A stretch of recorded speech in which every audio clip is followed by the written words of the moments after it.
liderleri, kanaat önderleri, sivil toplum kuruluşlarımızın aile dağılırsa düzen bozulur ve Allah muhafaza. Tespitler çok güzel hocam. Allah hepinizden razı olsun. Eminim ki zaman olsaydı çok daha somut tespitler de olacaktı. Sizden şunu istirham ediyoruz. Belki ne yapalım?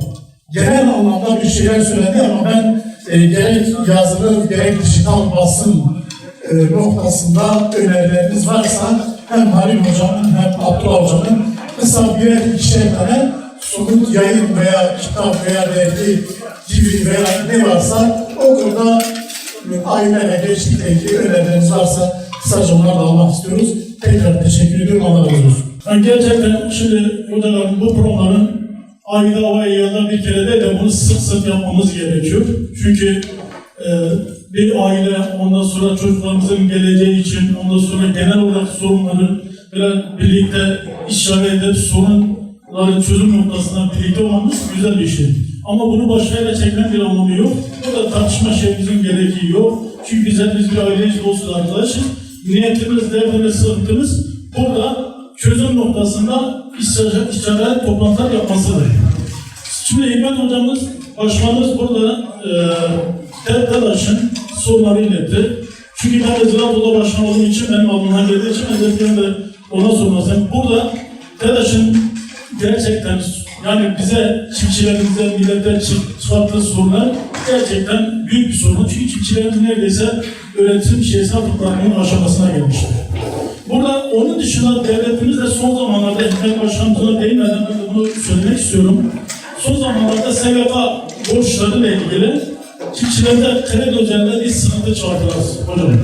Çünkü şu an borçsuz bir çiftçimiz yok. Kesinlikle. Hepsi Bağkurlu ve Bağkur'dan dolayı hepsi borçlu. Devlet şu an diyor ki kardeşim bir borcunu tatmin getir, borcunu ve gel kredini vereyim.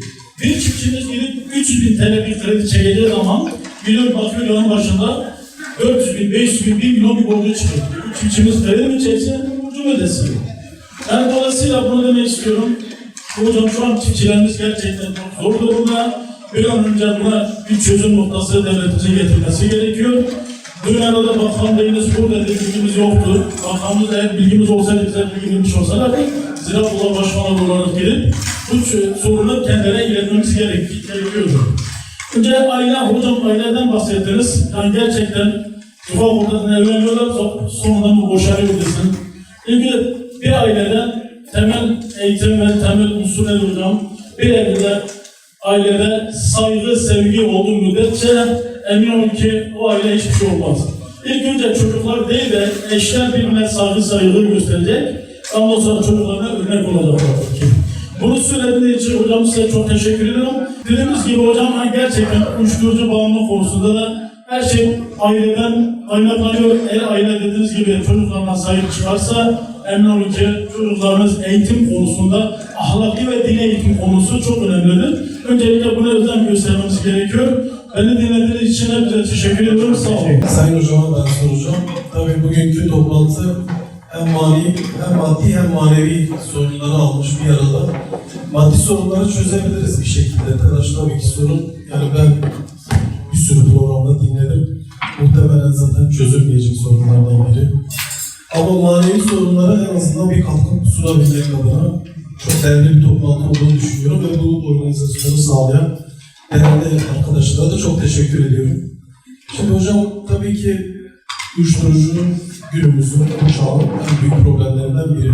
Bizler de kliniklerimizde, kendi hastalarımızda karşılaşıyoruz ve bunlara biz hasta gibi yaklaşıyoruz ama toplumda şöyle bir ön yargı var. Bunlara illetleri, bunlara işte daha farklı bir gözle bakıyoruz. Tabii biz tıpta bunların hasta olduklarını biliyoruz ve burada bir önümüzde bir genç var, bir çocuk var, buna bir şekilde bulaşmış.